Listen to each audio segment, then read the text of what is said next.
그리고 안철수 후보 개인의 지지율도 2013년 노원병에 나왔을 때 보궐선거에서 60.5%, 2016년 국회의원 선거에서는 52.33%, 2017년 대선에서는 21.4%, 2018년 서울시장 선거 19.55%, 그리고 현재는 지금 5% 안팎을 기록하고 있습니다. 지지율도 점점 쪼그라들었다. 안 후보께서는 어떤 식으로 좀 그 원인을 판단하고 계십니까? 제3당으로서 제가 바랬던 그런 모습들을 보여주지 못해서 국민들을 실망시켜 드린 겁니다. 그러다 보니까 다시 제3당에 대한 기대보다는 다시 양극단 쪽으로 이렇게 가시게 된 것 같고요. 리더십에 대해서 좀 질문을 드릴게요. 혹시 그 네티즌 용어인데 찰스맛이라는 말을 들어보신 적이 있는지. 모릅니다. 예. 이제 안철수 맛이라는 얘기거든요. 한마디로 제가 제 얘기하면. 맛을 예. 그러니까 안철수랑 같이 정치를 했던 분들이 안철수 대표랑 커뮤니케이션하는 과정에서 좀 학을 뗐다. 뭐 너도 찰스맛 한번 당해봐라. 뭐 이런 표현입니다. 뭐 기본적으로 좀 리더십에 문제가 있는 거 아닌지 이런 의구심이 좀 들거든요. 대통령이 되셔서 이거를 각 국가의 리더로서 잘할 수 있는지에 대해서 좀 국민들이 궁금해할 것 같아요. 다른 뭐 말씀드릴 거 있겠습니까? 뭐 가장 그 큰 거는 제가 부족한 탓이죠. 그런 것 때문에 또 그렇게 생각하실 수도 있는데요. 또 다른 한편으로는 보면 제가 제3지대에 있다 보니까 그런 일들이 생기는 경우가 많습니다. 무슨 뜻이냐면 거대 양당의 폐해를 없애지 않으면 우리나라가 발전하기 힘들다. 그래서 처음에 모입니다. 대의를 위해서 모입니다. 그런데 선거가 다가오게 되면 아무래도 거대 양당 소속의 후보보다는 당선 확률이 떨어지게 되죠. 그러다 보면 결국은 양쪽 당으로 둘 중에 하나로 가십니다. 근데 거기서는 또 사실 아는 사람도 없고 하다 보니까 인정받기 위해서 저를 공격하는 수밖에는 없으신 것 같더라고요. 근데 제가 거기에 대해서 일체 어떤 말도 사실은 지금까지 한 번도 한 일이 없습니다.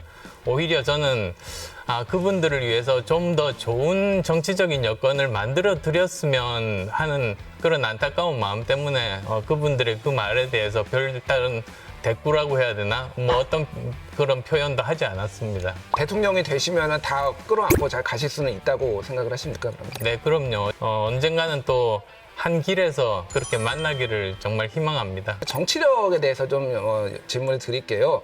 숫자로 좀 말씀을 드려야 될 것 같은데 안철수 대표의 정치는 축소의 정치다 이렇게 말씀하시는 분들이 좀 있어요. 예를 들면 이런 겁니다. 안철수 대표가 이끌었던 정당이 2014년 새정치민주연합이 130석이었거든요.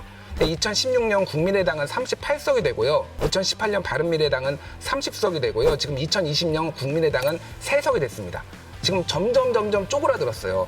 그리고 안철수 후보 개인의 지지율도 2013년 노원병에 나왔을 때 보궐선거에서 60.5%, 2016년 국회의원 선거에서는 52.33%, 2017년 대선에서는 21.4%, 2018년 서울시장 선거 19.55%, 그리고 현재는 지금 5% 안팎을 기록하고 있습니다. 지지율도 점점 쪼그라들었다.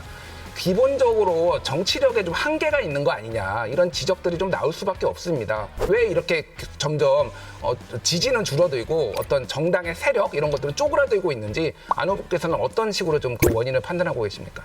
네, 그런 것들 다 저는 받아들이고 있습니다. 그리고 또 왜 그랬을까는 사실은 뭐 어떤 사람들보다 제가 제일 고민을 많이 했을 거 아니겠습니까? 뭐 그런 거 보고 고민 안 하는 사람이 어디 있겠어요? 정치인 중에서.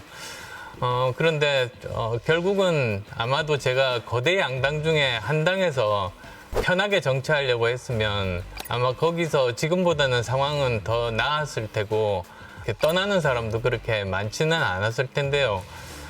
결정적인 계기는 그거였던 것 같아요. 처음에 그 2016년에 이제 그 국민의당을 창당해서 38석을 만들었을 때 그때 국민들은 많은 기대를 했던 건 사실 아닙니까? 이런 거대 양당만 존재할 수밖에 없는 이런 선거제도 하에서 3당이 만들어진 거거든요. 그리고 또 비례대표 투표율에서도 거대 양당 중에 한 당을 이겼지 않습니까? 근데 그 당이 결국은 없는 리베이트 의혹을 덮어 씌우면서 저도 그만두게 되고 제3당으로서 제가 바랬던 그런 모습들을 보여주지 못해서 국민들을 실망시켜 드린 겁니다. 그러다 보니까 이제는 다시 제3당에 대한 기대보다는 다시 양극단 쪽으로 이렇게 가시게 된 것 같고요. 지금 이번 대선도 보면 서로 이렇게 분열된 상태에서 서로에 대한 증오, 그게 굉장히 큽니다. 그러다 보니까 양당 구도로 이렇게 가고 있는 것 아닌가. 이거는 정말 불행한 일입니다. 예, 단일화 문제에 대해서 좀 짧게 질문을 드릴게요. 안철수 후보님만큼 단일화라는 단어가 많이 같이 붙어 다니는 후보가 없는 것 같아요. 그러면 안철수에게 단일화는 무엇인가 저는 궁금한데 단일화를 하실 생각은 있는지, 단일화를 안 하고 어떻게 이번 대선에서 승리할 수 있는지 그 비결을 좀 듣고 싶습니다. 저는 이번에는 그런 단일화 생각하지 않고 나왔습니다. 제가 당선되러 나왔고 제가 정권 교체를 하러 나온 겁니다. 이번 같은 경우는 사실 전 국민 중에서 거의 절반에 해당되는 분들이 아무도 지지하지 않거나 또는 지지하는 후보가 있어도 언제든지 철회할 수 있다. 그 사람이 지금 대선이 100일도 안 남았는데 반이 넘거든요. 사상 초유의 일입니다. 그래서 양쪽 당에 대한 불신이 그만큼 큰 만큼 이제 남은 기간 동안 열심히 제 생각, 비전, 그리고 제 능력 이렇게 말씀드릴 생각입니다.